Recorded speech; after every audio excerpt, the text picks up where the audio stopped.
What we're going to start with today is actually the chromatic scale in contrary motion.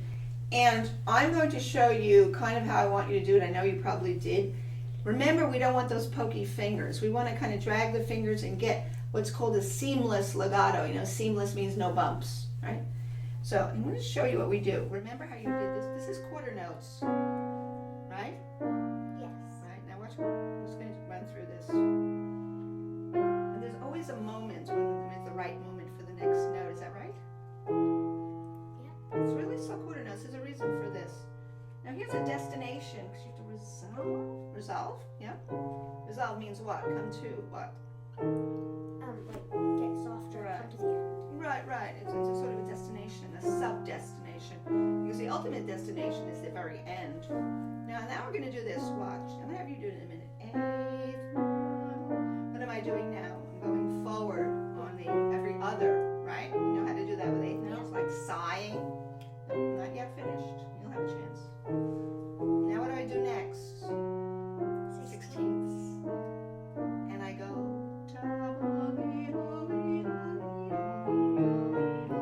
What do I do after that?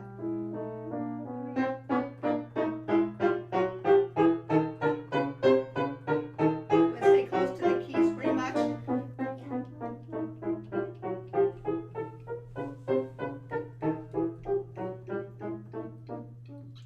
Also, I have a question. Mhm. Can I do because I'm not sure I'm ready To do the fast one? to do the fast one. Okay, yeah. So what I'm going to do is I'm going to turn this around. And so now you're going to, see, there you are. And just, you know, you haven't played this piano before, so it might feel a little different to you. It's kind of probably has a little bit of resistance in the notes more than your piano. In other words, it has a little bit of a heavier action, we would say, but not super heavy. Yeah. Okay, so try your quarter notes on your chromatic scale real slowly. Right, let's do this quarter note, watch. 1 and 2 and 3. Look at my wrist.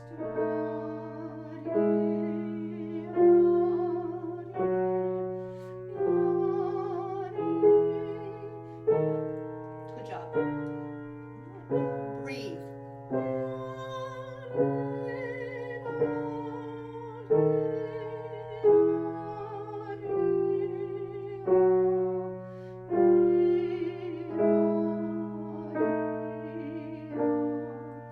Eighth notes. 1 and 2 and 3. Forward. Forward wrist. Forward. Breathe.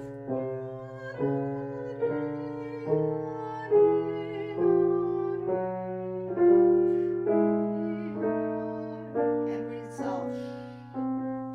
Good job. I like the shape of that. The shape was really good.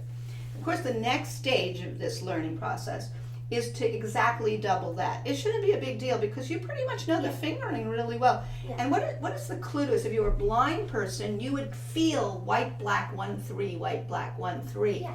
And then you would feel going out 1, 2, white, white. But coming in, it's 2, 1, white, white. And the other hand's going to do 2, 1, white, white. So the next thing would be to exactly double what you did, which would be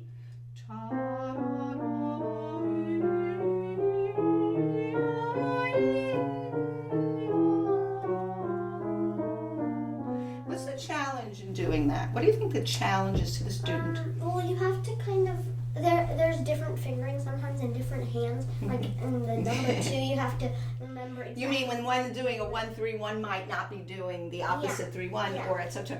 But I think the challenge too is when you do the double speed that is still seamless. Yeah.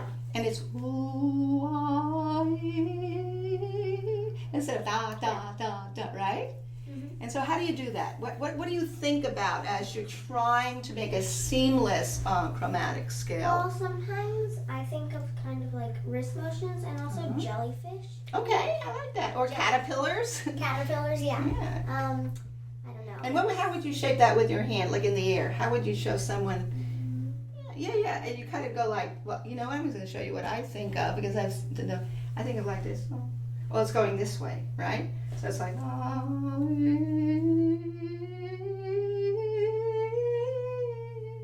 right. Yeah, like that. Right, little caterpillar, you know, you see the little kind of loops of the caterpillar as it crawls. Okay, you want to just try that? We're going to try this tempo.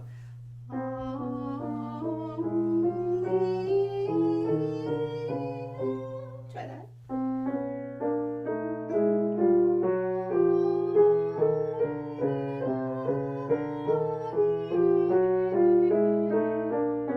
It's pretty good. It's for the first time that you did a double speak today, right?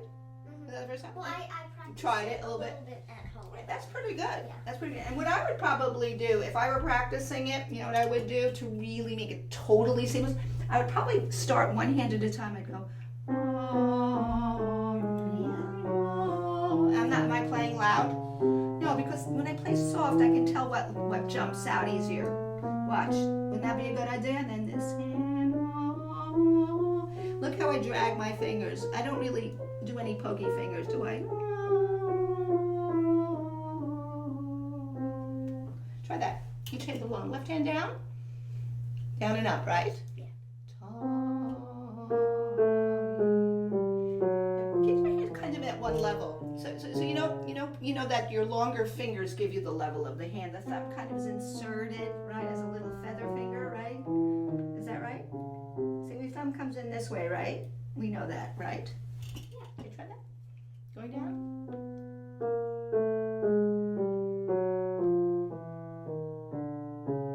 Good job. Light them. That's pretty good. That's pretty good. I like it. Because the thing is, if you start going up and down with your hand, you'll probably create a bump. Okay? Yeah. So this week you're going to do that, and then you're going to do what comes after the legato 16ths. Then you're just going to snip. Staccato. Do I stay close to the keys? Yes, I do. And then one of those. You probably should do the fortes to kind of end this off. Very good. One thing I want you to start doing to like expand your learning a little is to, only with one hand, take those 16th notes, one hand, and go 2 octaves. Yeah, I was doing. You do that, just one hand, and then one hand, only one hand, right? All the way down to what? The 2nd octave? Have you been doing that? Yeah. Okay, show me that. I just did this hand though. Okay, go ahead. Yeah, well, wait a minute, I have a question.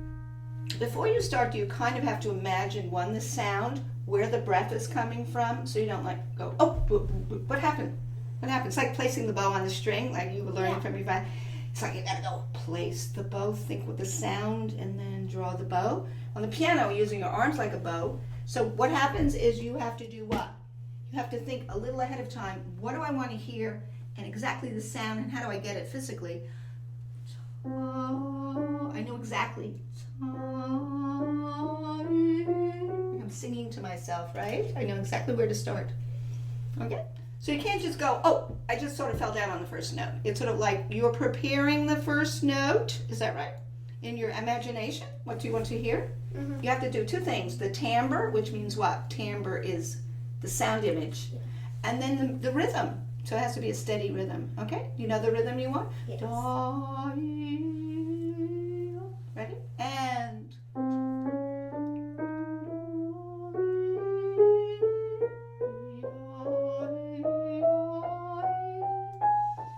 And breathe and back and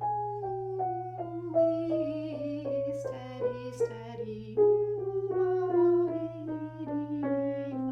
I like the way you ended that because it didn't kind of fall down too fast, did it? Because at the very end, watch. Use that wrist forward motion. Now show me what the left hand would be doing. Okay, I haven't done this one. Right, so here's what you're going to do. Because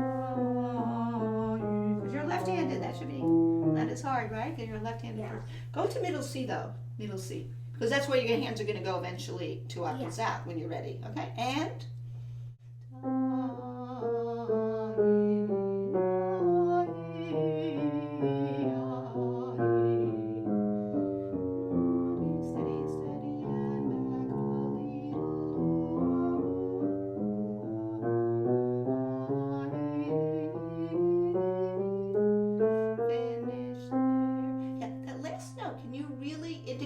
to the listener, who's me and you, that it's really tapering and finishing that scale. Start from the can you start from the G? Watch. G, da, da, da, da. 1, 3, 1. This is what's going to happen. It's just the very last note that has to melt out. Wrist forward. Right, that would have been perfect if you played wrist forward softer. You would have had it. That's better. That's better. Yeah, so I'm going to just, that's very good. But this is very tricky, isn't it? It's like, there it is. That piano is softer than this piano. Very good. So that's what we're going to add to that. Now let's also do today the B minor with the new fingering. Yes. Okay. And so what is the change in the fingering we're going to do? Instead of 1, 2 on F sharp G, it's 2, 3, 4, 5. Yeah. So what is it? 4, 3, 2, 1, 2, 3, 4, 5 in B minor. Natural form? Let's do the natural form only. Go ahead.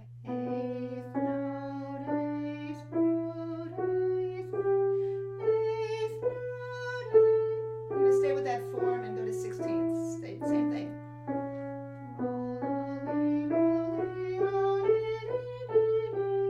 Staccato.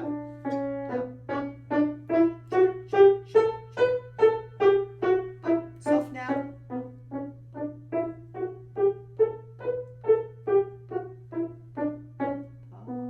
Very good. Let's hear you do the harmonic now with eighth notes.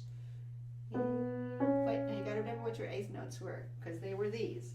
Eighth note, eighth note, eighth note, eighth note, eighth note, eighth note, roll into the big, big, short, short, short, short, short, short. Soft now.